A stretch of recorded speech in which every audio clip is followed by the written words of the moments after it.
There have been, especially, it seems like every generation we get more and more of these HD remasters, and here's a new way to play this game, and you know, the graphics have been, or the textures have been upped as far as resolution goes. The game now goes from running 30 frames per second to 60 frames per second.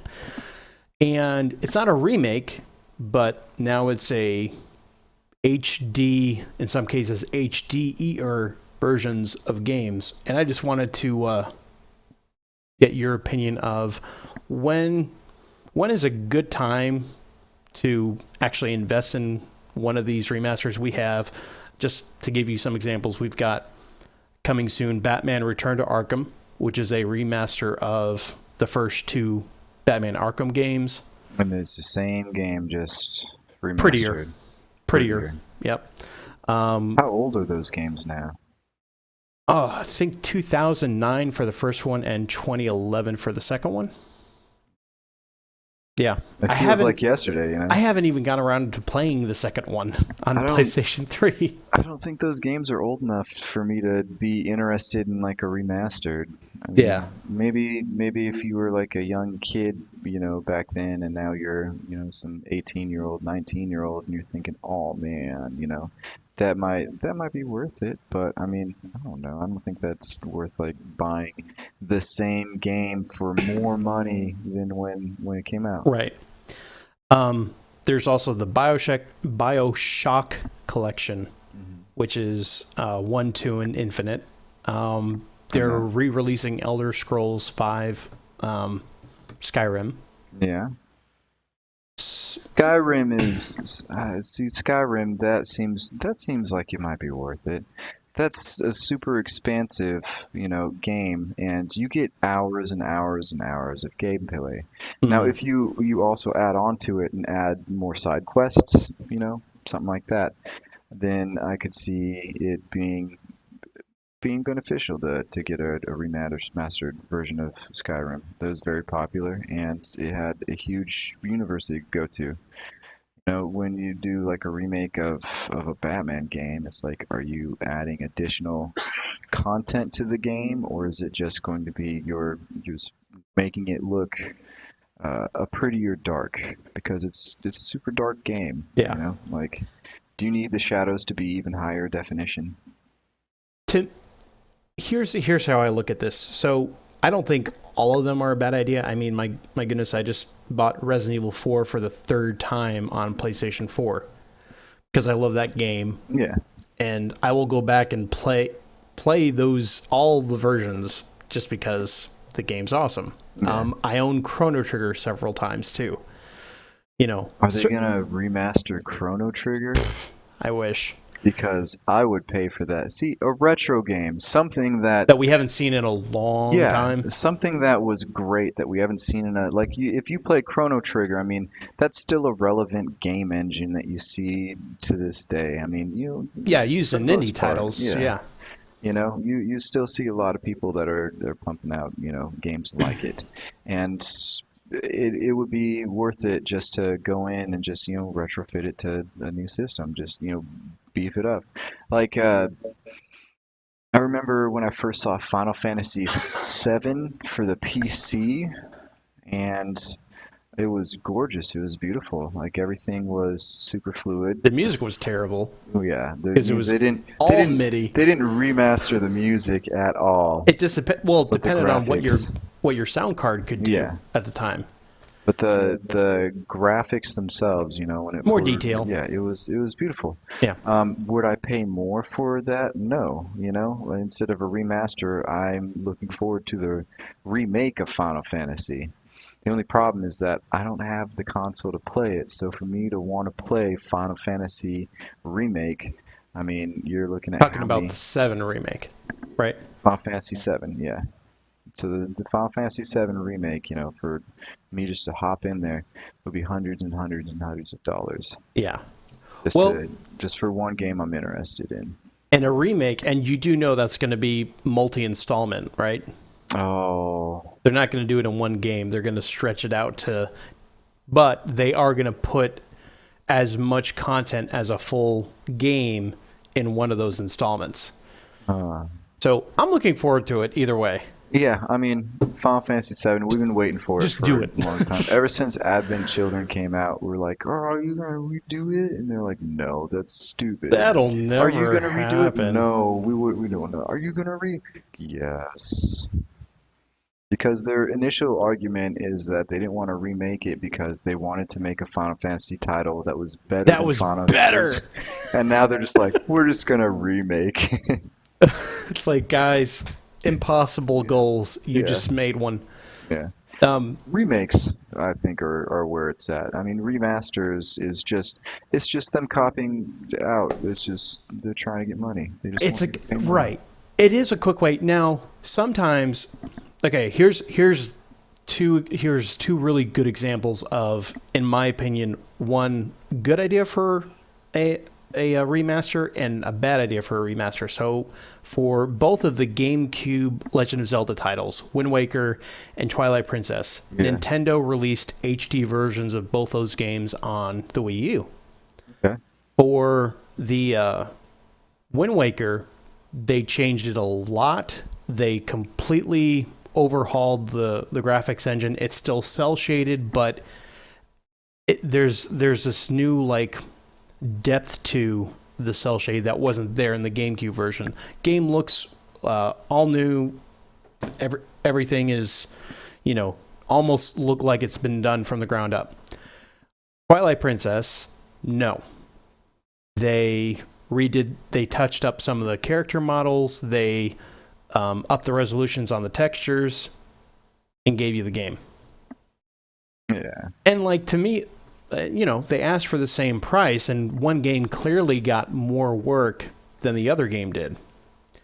And to me, I have mixed feelings about it. Like, okay, one example of like Bioshock. If you didn't play Bioshock on the old generation of systems, then sure, the new collection is a nice, cheaper way to get into it than trying to hunt down the games. Although sometimes you could find the games for wicked cheap. How remastered did they go in and they revamp and just completely rehaul with Bioshock? Because that to me sounds interesting. Because Bioshock, the original, that was that wasn't like a huge mainstream game. That basically created like a cult following for it. Mm-hmm.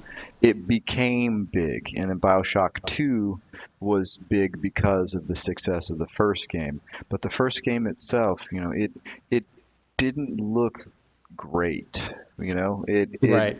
It didn't have the budget as the sequels did. So something like that where it's low budget and they could improve upon it and make it look better than the original because, now they actually have the power to do so. Mm-hmm. Yeah, that would be great. Like the reimagining of how they always wanted it to look. Right. Make it better. That would be fantastic. But just like, repackaging something because it's like, oh, well, you need to make money somehow. Yeah. Like instead of doing that with a Zelda title, why don't you remaster Mario 64? That one, today's standard, it looks like crap. Yeah. It looks terrible. But it plays great. Yeah, but it looks terrible by today's standard. Like you could make it look phenomenal. You can make it look beautiful now. You can have moving blades of grass with beautiful, textures on everything and that's kind of where I'm at with this. Like if they barely touch it up, I kind of feel like if you own the original game, don't bother with it. Like Twilight Princess, I'm probably one of my favorite Zelda games. I'm probably not going to get the Wii U version. I'm totally happy with the GameCube version. Yeah.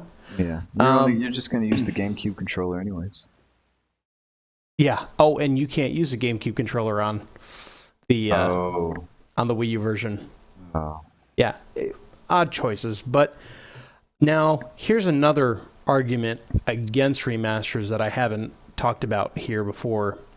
I don't like it when they take a game like the Tomb Raider reboot or The Last of Us that were incredible games on the 360 and the PlayStation 3, And then they release like definitive editions, Mm.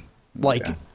the year one of the next consoles being out. And it's just, to me, it takes the technical achievement of what those games were on the old consoles and just is like, Yeah. And why would you play that game? Because you now have the it's technical. entry level. Yeah. Now you have the technically superior ones where, Laura has more strands of hair or, better lighting effects in The Last of Us. Yeah. I'm just like, that annoys me because it's like, this was like the PlayStation 3 or the 360's swan song, and you're just cheapening it by making it a prettier model that you can just have you basically do hardly any work Yeah. to get it to look a whole lot better. My first PlayStation game that I got, because I got Saturn first, and then you know what happened to Saturn. It just basically stopped existing pretty hard, pretty quick. I played Time Cop. Yes, Time Cop. Yeah, it was great. But with the PlayStation, first game I ever got was Tomb Raider 3, and I was blown away. I thought that was just amazing. I was like, what? Oh my God. And then you find all the hidden weapons, and you're like, the shotgun. Yeah. And yeah, that was such a great game. And it's just the games themselves, like the Tomb Raider game, do like the same thing, just, smoother, I guess, over the years, but it still just doesn't feel like they've really improved much. All it is just remastering. Like all it is just texture packs. Yeah. And they haven't done really anything to make it special. Now, with Bioshock, they've added like a game commentary that you can turn on and off. That's kind of neat. So like From the somebody director? talking, so during this part of that is neat. It's a fresh idea. Yeah, you don't see that anymore.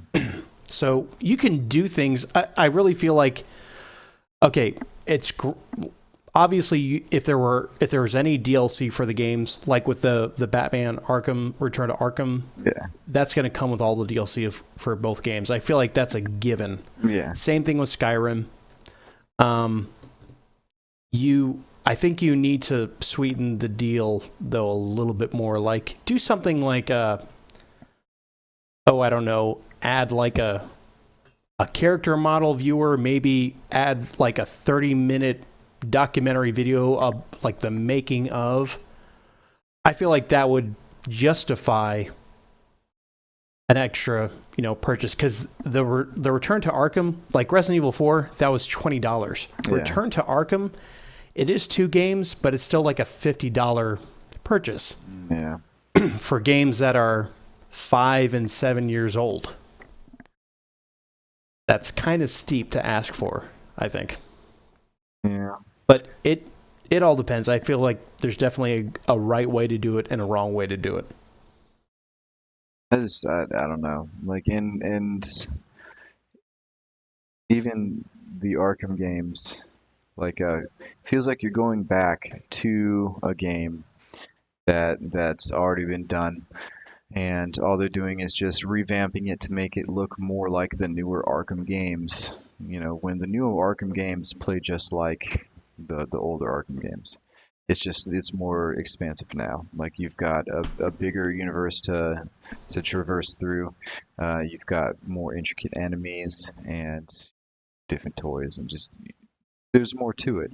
So it feels like, since it's like the first game in a series of games where the physics are the same, to go back and just take this first game and make it look more like the newer games, I don't know, I wouldn't pay money for that. I'd just buy the older game. Like, graphics aren't that important to me. It's just like, oh no, man, I gotta throw this iPhone 6S away because the 7's out, this is useless now.